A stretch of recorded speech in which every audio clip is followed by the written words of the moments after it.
This is Lisa from Mobile Tech Review, and today we're doing a smackdown between the Samsung Galaxy S2 Skyrocket and the LG Nitro HD. These are two LTE phones, two of three that are currently available on at&t.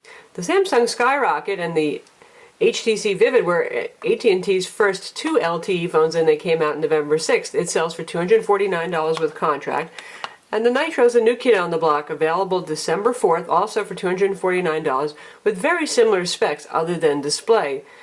The Nitro's claim to fame is its 720p IPS display. IPS displays are generally sharp, clear, and bright, and it's a 500 nit brightness display at that. And that means you get 1280 by 720 pixels versus the very pedestrian 800 by 480 on Samsung's Super AMOLED Plus display. Now right now you can see we have them both running the same desktop, and they are both set to maximum brightness, and I would say that the Skyrocket still manages to look a bit brighter. Interesting. Other than that, they both run on 1.5 GHz dual-core Qualcomm Snapdragon 3rd generation CPUs with Adreno 220 hardware graphics acceleration. They both have a gig of RAM, front video chat cameras, and an 8 megapixel rear camera with an LED flash. Both phones run Android OS 2.3 Gingerbread, slightly newer version on the Samsung Galaxy S2 Skyrocket. It's 2.3.6 versus 2.3.5, but really not a big deal there.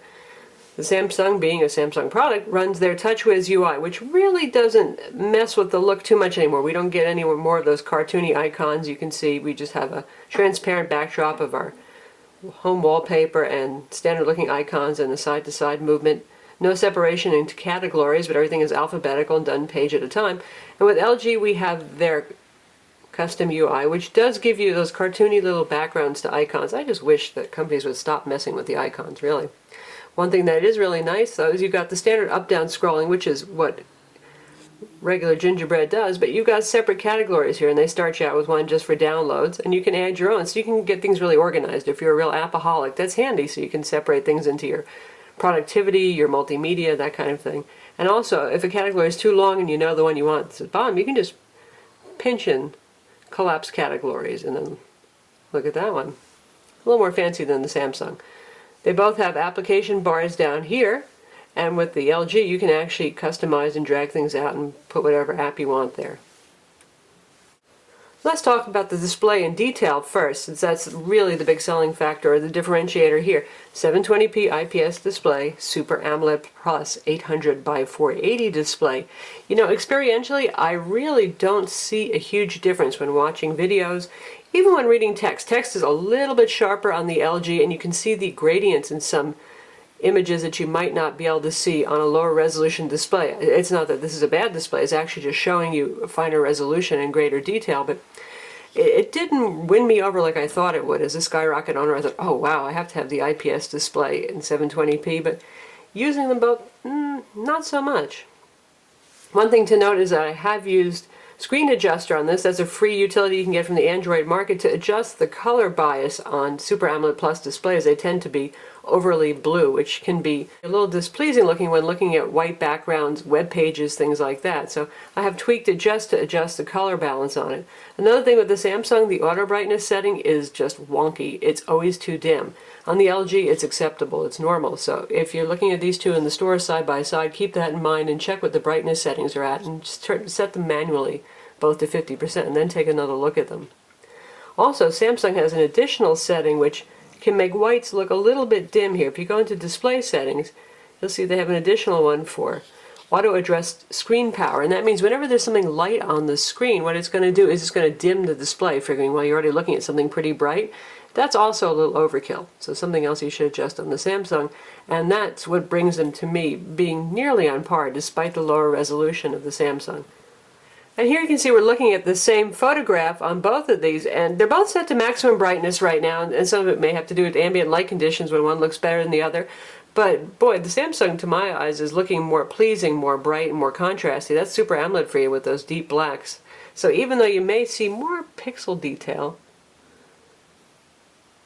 on the IPS display, it doesn't have quite the same exciting look as the Super AMOLED Plus on the Samsung. And IPS displays are known for their wide viewing angles, and in fact both phones have very wide viewing angles, but the LG does indeed have a couple of degrees more in terms of viewing angle. So we're talking about 180 versus 170 degrees of viewing angle.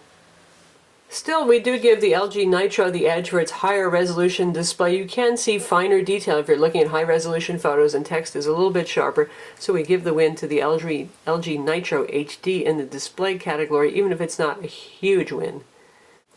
In terms of performance, they both run on the same 1.5 gigahertz Qualcomm Snapdragon 3rd generation CPU with Adreno 220 graphics. It's an APQ processor. But interestingly, the Samsung benchmarks much better in synthetic benchmarks than in Quadrant. It's about 1,000 points faster. That's a significant difference. In Linpack, it's about 10 points faster. And they're neck and neck on the Sun Spider JavaScript test. Now, synthetic benchmarks versus real world are two different things, but I would say the Samsung also feels a little bit faster. Now, one reason for this could be that the LG is pushing a lot more pixels around, and that does use up CPU cycles as well as GPU cycles, so that's going to have a hit on performance. But still, we would have liked to have seen better synthetic benchmarks from the LG. Experientially, they're both pretty zippy phones, and you're not going to be feeling a whole lot of lag with either of these phones. But the Skyrocket, well, it really is one of the fastest Android phones. Both have 1 gig of RAM. The Skyrocket has 16 gigs of internal storage with about 11 gigs available for your use, 11 and a quarter actually.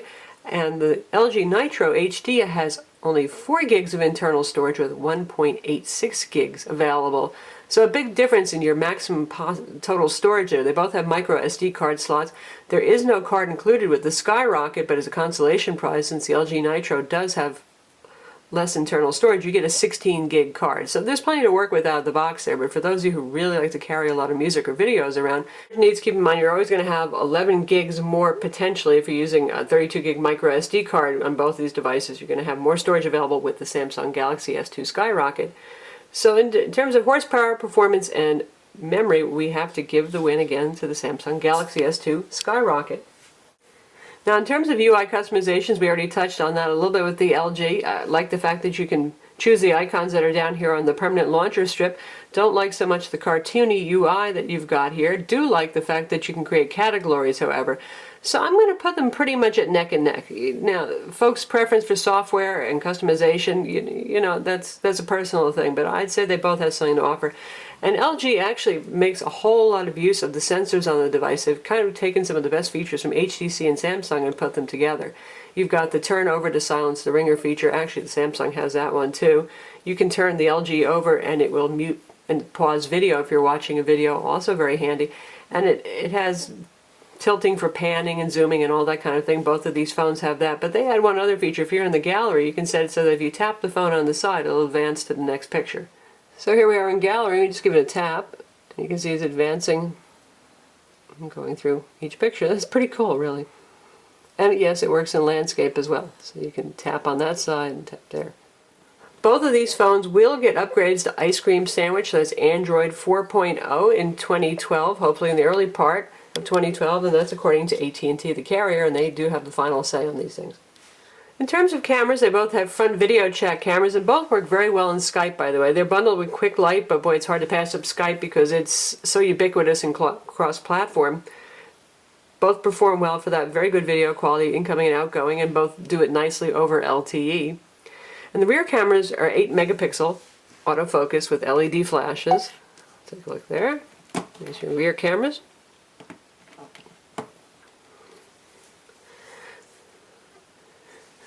And both take very good photos and sharp 1080p video as well. It's a pretty close tie here.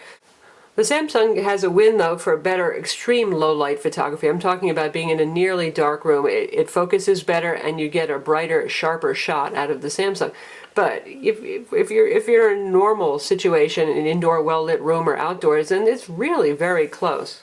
So I would call it pretty much a neck-and-neck tie. Samsung wins for better extreme low-light focus and shot sharpness, and teeny bit faster shutter, though they both have very fast shutters. Close enough to call it a tie, though. Reception on the phones has been identical for us so far on both LTE and HSPA+. We are in a strong LTE coverage area in one of the first markets, and both phones, it's miraculous actually how all three of at&t's first LTE phones have reception that's within 1 dB on LTE. So both are good there, both are doing just fine. And in terms of call quality, both are, I would call, excellent. Really crisp and clear incoming and outgoing audio. The LG is slightly quieter at the earpiece, so when you're holding the phone to your ear, it doesn't reach the same maximum volume as the Samsung, but other than that, they're both very good. They get identical download speeds, which is to say right now about 20 megs down and 9 megs up, according to speedtested.net. And they manage 5 to 6 megabits per second down on HSPA Plus in our area. Both have mobile hotspot features, so you can use these as high-speed wireless modems for your tablet and laptop or what have you. In terms of build quality, well, these are both plastic phones. This is not the glass and metal iPhone 4S or one of HTC's unibody designs like on the HTC Titan. And we've dinged Samsung before, and so have others, for their really light and plasticky build quality, and that's exactly what you get in the Galaxy S2. It's not a bad-looking phone. I like the faux brush metal back that they put on here. Very thin, very slippery, hard phone to hold on to. The LG, well, it's also made of plastic, but it feels somehow more sturdy. They weigh almost the same, 4.8 ounces for the Galaxy versus 5 ounces for this. But this just feels more solid, more weighty. There's no creaks, and, well, it has one of the weirdest backs we've ever seen on a phone. I don't think it's very visually pleasing, but it does feel more solid, and instead of having that wafer-thin battery door that you have on the back of the Samsung Galaxy S2, you get this kind of more sturdy single-piece rubbery bag. Phone's also thin. Much easier to hold on to this, though, given the design and the casing on it. Battery life isn't even a close race. We were actually impressed with both the HTC Vivid and the Samsung Galaxy S2 Skyrocket for battery life. Even though the Vivid had only a 1600 milliamp battery, it made it through the day. It managed. And the Galaxy S2 Skyrocket with its 850 milliamp battery, I have no problem. It's my personal phone. It makes it through the day, every day, with moderate use. The LG Nitro, it's really amazing. They actually say the estimated talk time is only 3 hours. It's pretty rare to hear a phone these days that only has 3 hours of estimated talk time. And in fact, we haven't talked 3 hours straight on the phone yet, but with moderate use, the LG has trouble making it through the day. With heavy use, it won't make it past 5 o'clock. So that's a consideration. If you go with the Nitro, you're probably going to want to get a second battery. Definite win for the Samsung Galaxy S2 Skyrocket. One important point for those of you who are more techie geeky out there is if you're looking for custom ROMs and support for modifications of the phone's operating system, Samsung has a lot of support on places like XDA developers, so you can get a lot of customization going if you want to root the phone and do stuff with it. LG, not so much. So if you're looking for custom ROM support and all that sort of thing, really Samsung is a better bet for you. So that's our comparison Smackdown of the LG Nitro HD and the Samsung Galaxy S2 Skyrocket, both available on at&t for $249. Both have LTE, 1.5 gigahertz processors, 8 megapixel cameras. A lot of similarity there, so we hope that the points that we covered help you make your decision. Definitely for battery life, the Samsung's a winner. If you like that IPS high-resolution display, then certainly the Nitro HD has its appeal. You're getting a lot more pixels for your money there, though. As you can see, they're both awfully good-looking phones with 4.5-inch displays, and I actually enjoy the Samsung Galaxy S2 Skyrocket's display a bit more for its super blacks and its vivid colors and its brightness. I'm Lisa from Mobile Tech Review. Visit our website for reviews of both phones and check out our YouTube video reviews of both phones as well. And don't forget to subscribe to our channel.